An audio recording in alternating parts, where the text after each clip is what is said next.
सभी दर्शनार्थियों को, प्रेमी भक्तियों को मेरा सादर नमस्कार। मित्रों, एक संत पुरुष थे भारतवर्ष के ही, जिनका नाम था तेलंगाना स्वामी। ईश्वर भक्त थे और समाज सुधारक, जन सुधारक,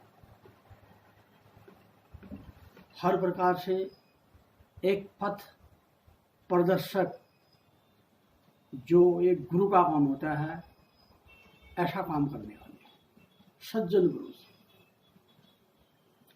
उनकी छवि को देखते हुए कुछ लोगों को उनसे ईर्ष्या होने लगी, जिसके फलस्वरूप उनका एक शिष्य, जो कि बाहर से देखने में उनका शिष्य था, लेकिन कुछ अनैतिक व्यक्तियों के सिखाने पर वह भी अंदर से उनसे द्वेष करता था। एक दिन की बात है, गुरु तेलंगाना स्वामी टहलने के लिए कहीं चले गए थे अपनी कुटिया से। दूध बेचने वाला दूध लेके आया। उनका नित्य का कार्य था उनके शिष्य का कि स्वामी के लिए जो दूध आएगा उसको गर्म करना और बर्तन में रखना। एक दिन उसने जो सच्चा दूध था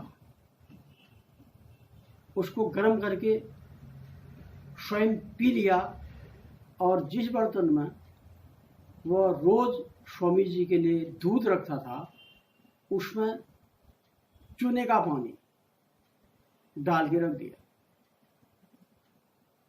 स्वामी जी जब टहल के आते थे तो उनकी आदत थी कि वह दूध पीते थे। उनके मन में तो निर्मल मन था उनको तो किसी से द्वेष का कोई मतलब नहीं कि लोग आस्तीन के भी सांप हैं यहाँ कुटिया में, क्योंकि वह तो जो जैसा होता है वो दूसरे को उसी दृष्टि से देखेगा।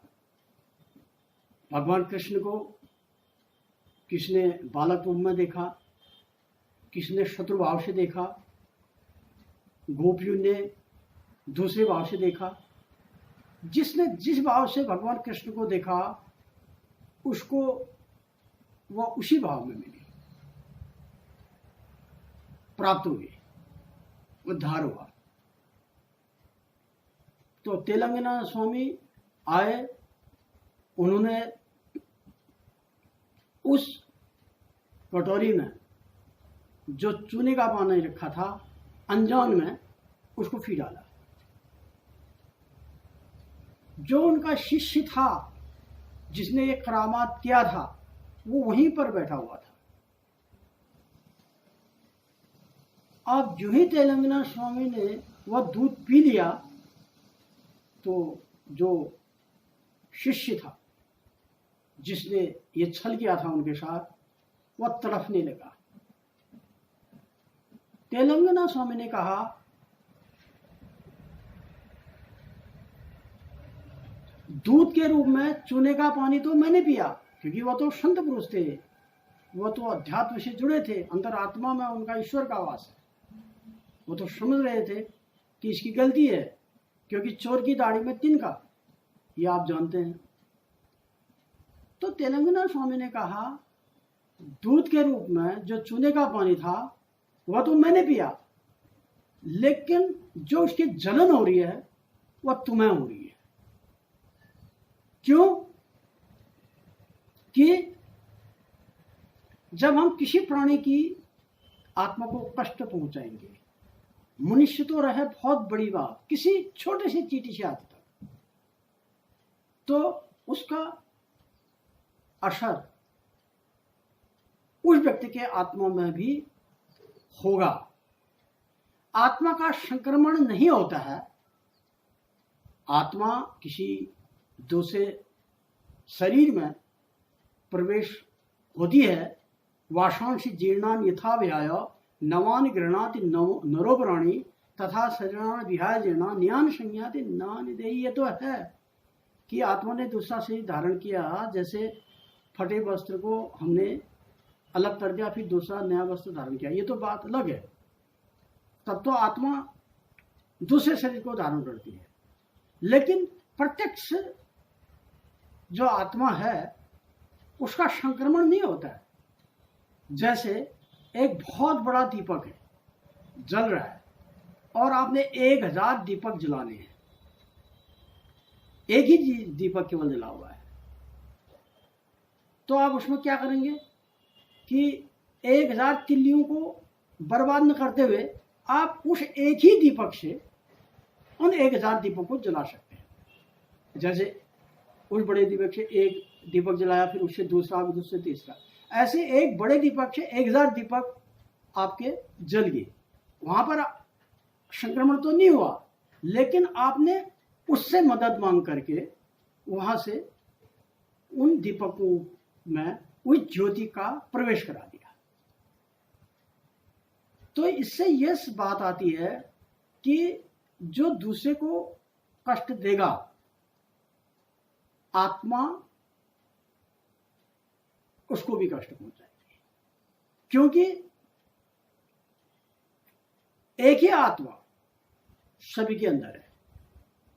प्राण, जब हम किसी के प्राण को दुखाएंगे, क्योंकि मनुष्य जब गलती करता है तो पश्चाताप होता है, क्योंकि आत्मा से, आत्मा पर, आत्मा प्रत्यक्ष प्रमाण है, जीवांश, ईश्वरांश, ये दो चीजें। दूध चूने का पानी महात्मा जी ने पिया, असर हुआ दूसरे को जिसने ऐसा किया था। महात्मा की कृपा रही, महात्मा जी ने उसको उसके ऊपर हाथ फेरा और वह तुरंत स्वस्थ हो गया।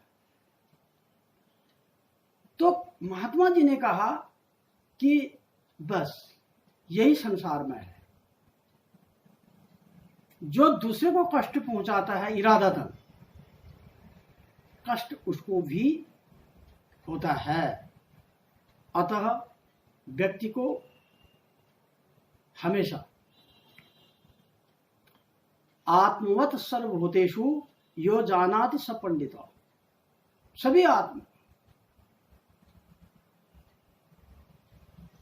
सुनिचय स्वपाके च पंडित शब्दर्शन, सबको आत्मवत समझिए। आत्मवत परदायेषु परधनेषु लोष्टवत, ये जो है मातृवत परदारेषु परधनेषु लोष्टवत आत्मवत सर्वभूतेषु यो जानाति स पंडित, जो समस्त स्त्रियों को माता के समान देखे, दूसरे के धन को लोष्ट, कंकड़ पत्थर के समान समझे, कोई प्रयोजन नहीं उसका, सभी प्राणी को अपनी आत्मा के समान समझे। यही भगवान कृष्ण ने गीतोपदेश में अर्जुन को बात बताई है। क्योंकि एक बार किसी ने पूछा था कि बड़े बड़े महात्माओं को कष्ट दिया जाता है, लेकिन वह उसमें सुखी रहते हैं, उनको कोई इसका मनन नहीं रहता। तो क्योंकि महात्मा जो होते हैं, संत पुरुष परिपक्व होते हैं, पक्के नारियल की तरह। वह कच्चा नारियल नहीं होता है, कच्चा नारियल को तोड़ोगे तो नष्ट हो जाएगा अपने खाल और गिरी के समान, और जो पक्का नारियल होता है उसको आप बाहर से तोड़ देंगे, उसकी छाल अलग कर लेंगे और अंदर से गिरी निकल जाएगी साबुत। जो लोग कच्चे नारियल की तरह होते हैं वो नष्ट होते हैं, और जो परिपक्व नारियल की तरह होते हैं वह पुष्ट होते हैं, उनको ज्ञान प्राप्त होता है। वह किसी मृत्यु से, किसी शोक से, किसी रोग से नहीं डरते हैं। अतः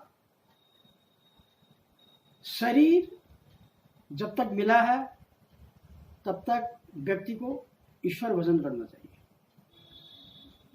अच्छे संतों का संगत, अच्छे संतों की सेवा, अच्छे संतों से कुछ सीखना और लोक कल्याण,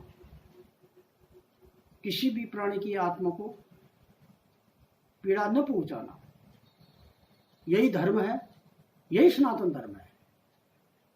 इसी को वेद, उपनिषद, पुराण जहां भी आप जाएंगे तो यही आपको यथार्थ मिलेगा। अगले एपिसोड तक के लिए मैं आपको प्रणाम करता हूं।